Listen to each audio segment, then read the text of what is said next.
টাঙ্গাইলে যমুনা নদীতে অসময়ের ভাঙনে সবকিছু হারিয়ে দিশেহারা নদী পাড়ের মানুষ। হুমকিতে বহু স্থাপনা ও ফসলি জমি।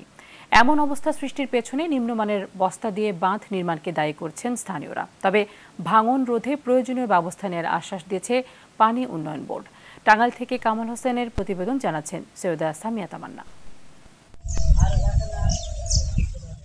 যমুনার ভাঙনে চোখের নিমেষে নদীগর্ভে বিলীন হচ্ছে মানুষের বসতভিটা, ফসলি জমি সহ নানা স্থাপনা। এই চিত্র টাঙ্গাইল সদর উপজেলার চরপল্লী এলাকায়। এরই মধ্যে চরপল্লীতে ২৫০০-এর বেশি বাড়িঘর নদীগর্ভে চলে গেছে।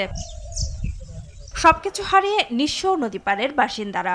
ঘরবাড়ি নদীতে বিলীন হওয়ায় মাথা গোঁজার ঠাঁই পাচ্ছে না অনেকে। দিন পার করছে ভাঙন আতঙ্কে। তাদের অভিযোগ, চরপল্লী অংশে বস্তা ফেলে দায়সারা কাজ করেছে পানি উন্নয়ন বোর্ড। এছাড়া যমুনা নদী থেকে অবৈধভাবে বালু উত্তোলনের পর বাল্কহেডগুলো পার ঘেঁষে চলায় ভাঙনের সৃষ্টি হচ্ছে।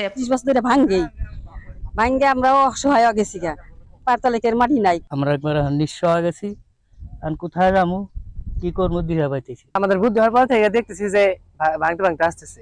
তো আমাদের বাড়ি টানতে টানতে আমাদের আর কুল কিনারা নাই। কিছুদিন আগে বস্তা ফেলাইছে, জিও ব্যাগ ফেলাইছে, কিন্তু এই জায়গায় খুব একটা ভালো করে ফেলাইছিল না। বন্যা চলে গেল, বন্যা চলে যাওয়ার পর এই যে হঠাৎ করে এই জায়গায় ভেঙে গেল, 15-20টা ঘর ভেঙে গেছে। ক্ষতির পরিমাণ 50-60 লক্ষ টাকার মতো ক্ষতি হয়ে গেছে।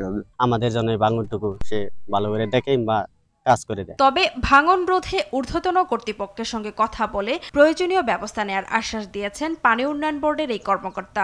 হেডকোয়ার্টার পর্যন্ত আলোচনা হচ্ছে যে এটা কিভাবে, কি মেজারমেন্ট নেওয়া যায়। যত সময়ের মধ্যে এটার একটা সলিউশন হবে।